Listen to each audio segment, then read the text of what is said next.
मनाई जाती है। आज हम लोग यहाँ पे आए हैं, ये रंगोली बनाया है आप लोगों ने, और ये आप लोगों ने ब्लैक बोर्ड में खूब अच्छा दीपक बना करके खूब अच्छी सजावटी डेकोरेशन किया है, और उसकी आप लोगों ने तो कर लिया, लेकिन अब हम बताएंगे कि दीपावली आखिर क्यों मनाई जाती है। भगवान राम थे, उन्होंने क्या किया था, अपने पिता दशरथ की आज्ञा का पालन किया था। वो 14 वर्ष के लिए वनवास गए थे।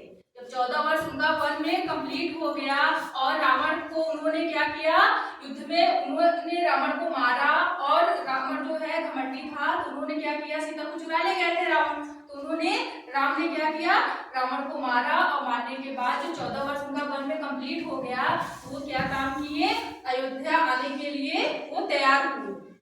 तो अयोध्या वासियों को जब पता चला कि आज राम सीता लक्ष्मण 14 वर्ष के बाद आ रहे हैं, उन्होंने पूरी अयोध्या को क्या किया, एकदम दीपक से खूब सजा दिया, और खूब ज्यादा वहां के नगरवासी खूब ज्यादा खुशी हो गए और प्रफुल्लित हो गए। पूरे नगर में एकदम दीपोत्सव मनाया गया। तो फिर क्या हुआ, खूब अच्छे से वहां के लोगों ने दीपावली का आयोजन किया। ये पहला कारण है कि राम क्या किए थे, उस दिन अपने घर यानी अयोध्या वापस आए थे। और दूसरा कारण है कि माँ लक्ष्मी जी का जन्म भी दीपावली के दिन हुआ था, इसलिए भी दीपावली के मतलब कि माँ लक्ष्मी की पूजा आराधना की जाती है। और तीसरा हम चीज बताएंगे कि आखिर लक्ष्मी गणेश की पूजा क्यों होती है।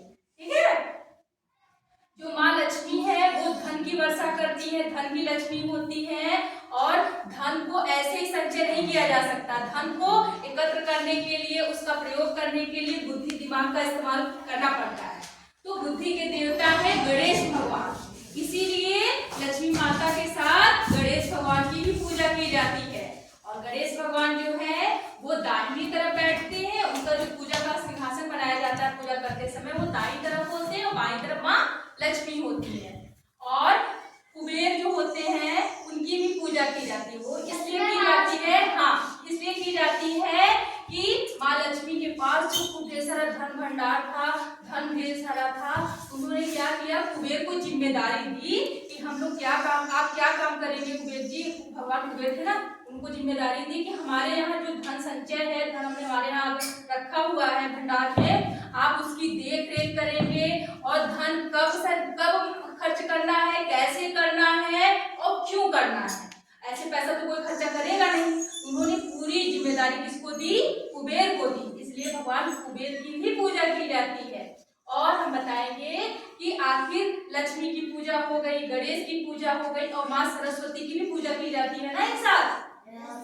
सरस्वती माता जो है वो ज्ञान की देवी है। क्या है, ज्ञान की देवी। वो हमें बुद्धि देती है, पढ़ने की शक्ति देती है, हमें अच्छे चीजों का मार्गदर्शन कराती है। आखिर वो हमें ज्ञान नहीं देगी तो हम अपने अंदर की चीजों को कैसे समझ पाएंगे, इस संसार को कैसे समझ पाएंगे, अच्छे ज्ञान का मार्गदर्शन कैसे कर पाएंगे। वो क्या है, वीणावादिनी जो है, वीणा उनका मतलब कि वीणा बजाती है, और हंस उनकी सवारी है, वो ज्ञान देती है। इसीलिए हम लोग क्या काम करते हैं, लक्ष्मी माँ की पूजा करते हैं, गणेश भगवान की पूजा करते हैं, और सरस्वती की पूजा करते हैं, और कुबेर देवता की भी पूजा करते हैं।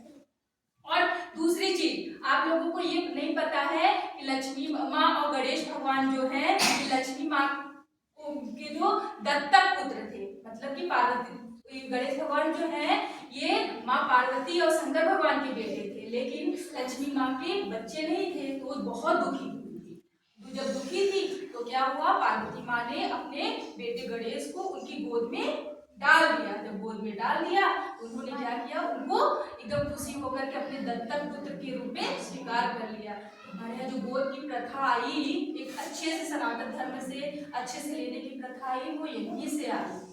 ठीक है बच्चों, तो आज हम लोगों ने सीखा और जाना कि दीपावली आखिर क्यों मनाते हैं, आखिर उसका कारण क्या है, कुबेर भगवान की पूजा क्यों करते हैं, लक्ष्मी गणेश की पूजा क्यों करते हैं, सरस्वती माँ की पूजा करते हैं, और हम लोग क्या काम करेंगे, अब अच्छे से दीपावली मनाएंगे।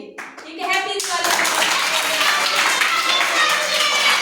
आगे देख